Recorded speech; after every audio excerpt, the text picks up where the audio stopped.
So what a few days we have had. The European Super League seems to be suspended, at least for now, and we are waiting to see what can happen with the future of football.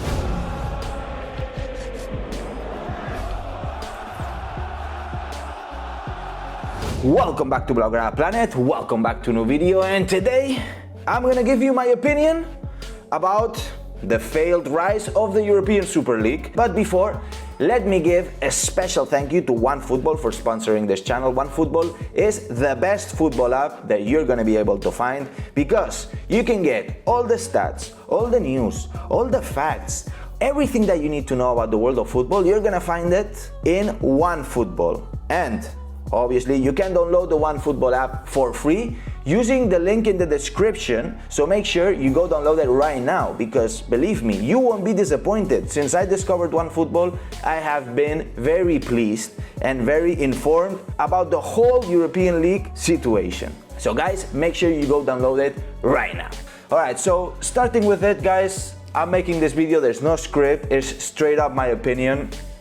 I think that this European Super League, or however you want to call it, has just gone so quickly. I mean, is it probably the quickest competition we have ever had? How much did it last? How long did it last? 48 hours? I mean, the quickest European competition we have ever seen. But I think that if those clubs got together to make a Super League, there must be a reason behind it, and that's what I wanted to know before I could give you an opinion. And I think I kind of know the reasons why the clubs are gathering together to try to make a Super League, which has a lot of flops, right? I don't think it has been properly done. The Champions League is a very well crafted project. Now we have seen a new system, right, with more teams. I think it's 36 teams involved, and I like the fact that there is competition in the actual Champions League. I like that small teams can fight their way up and battle the big ones, and that makes it interesting, that makes it passionate. That's football, guys. That's the spirit we want to see. We're gonna have our small teams that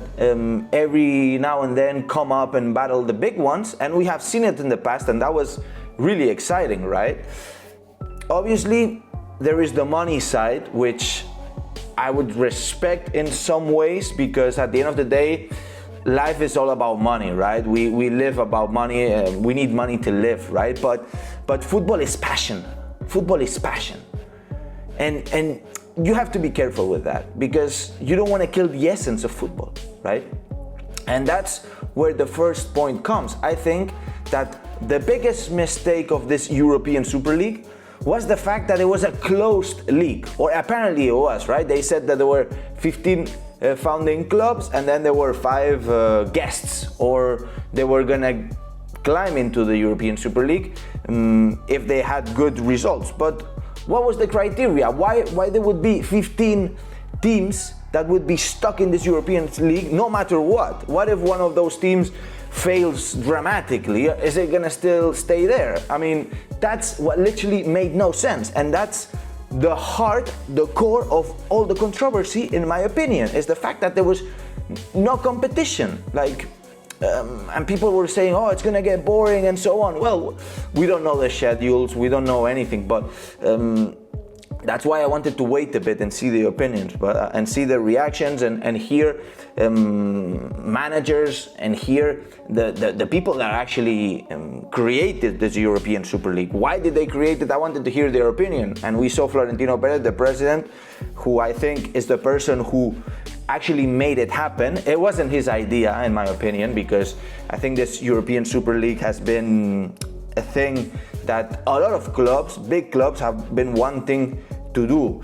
And I think that they have been wanting to do this because of UEFA. And UEFA, at the end of the day, is a private entity, private company that is managing the world of football, or the world of European football, because it's not worldwide. And I think that clubs, big clubs, they know what they generate, right? So this is the money side. This is a bit of the money side. I know they know what they generate, right? And at the end of the day, right now they're financially in a bad situation, right? And they want to get a bigger cut of what they generate, right? So when they play against a big team, for example, Barcelona against Atletico de Madrid, for example, a lot of people are watching this game, and that was their point, right? So we create bigger audiences, which create bigger revenues, but the price that we get if we win the Champions League or we get to the semi-finals, quarterfinals, is the same as if two smaller teams face each other, right? That was their point. But all of this was conditioned by the UEFA, right? Because they are the ones getting all the money from the TVs, the radios, the sponsors of the Champions League. They are getting all the money, UEFA. And they control the money and divide it into prices, right? If you win the Champions League, whatever, you get the prize. But a lot of this money, which is being generated by the clubs, is being controlled and managed by FIFA. And apparently there is not enough transparency by UEFA. Basically, there is not enough transparency. That's what those big clubs are claiming. And basically this has affected the decision of them creating a Super League that they can manage, right? So again, coming back to the initial point, is that competition, you need competition in life, you need competition in football. You are killing football if you make a closed league. That's my honest opinion, okay? But I understand the money side, and I understand that UEFA is funneling all the money, and we don't even know the salaries of, for example, the president of UEFA. We don't know how are they controlling the money, what happens with the leftovers. We don't know, and basically that's the core of everything, right? So fans are complaining that the European Super League is not going to be competitive because it's going to be a closed league, and the big clubs are complaining about the actual situation because they cannot control the flow of money. So these are their two sides, okay? This is the whole thing, in my opinion. As I see, we have seen hundreds of reactions of people. I don't think there has been enough information, because we had what, a couple statements here and there from like a full page written, which didn't explain much, just explained who were the founding members and a little bit how it was gonna work, but we didn't have a clear insight of what it was. But having nourished myself with all the information, I even held a debate here on my YouTube channel with 5 magnificent guests, came to the point that there are many wrong things about this European Super League. And the fact is that the competition is necessary in football, okay, for all teams. That's gonna benefit all teams, competition, and obviously rivalry and passion and excitement, okay? Because being able to climb the ladder is very exciting, and not only for the small team, but also for the medium team and the big team, because it's nice to play against somebody new, right? I think it's good that we have a few big games throughout the season, and that brings excitement, and that gets the thing going, and we get passionate, right? And also gives name to the smaller teams. Also, I'd like to mention one thing that I'm forgetting, is the fact that UEFA hasn't been the best manager at this point. We have seen corruption, we have seen a lot of dilemmas, we have seen controversies. Obviously, managing the European Super League is not easy, I must say that.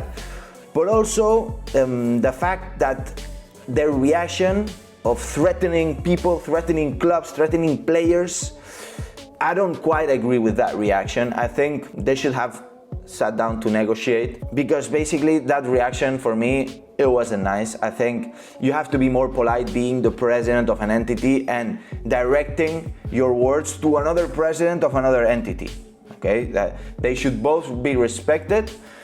I think that obviously there is big controversy, there's no competition in this European Super League, but the way they did it, the way those 12 big clubs initially did it, maybe it wasn't the best way, releasing statements at 12 p.m. at night on a Sunday, but they did it in respectfully, right? They didn't threaten anyone, and I think here is a big point, right? UEFA I don't like what they did because they were threatening people. Anyways, my whole opinion about this is that maybe the European Super League was used to try to renegotiate the new deal with UEFA.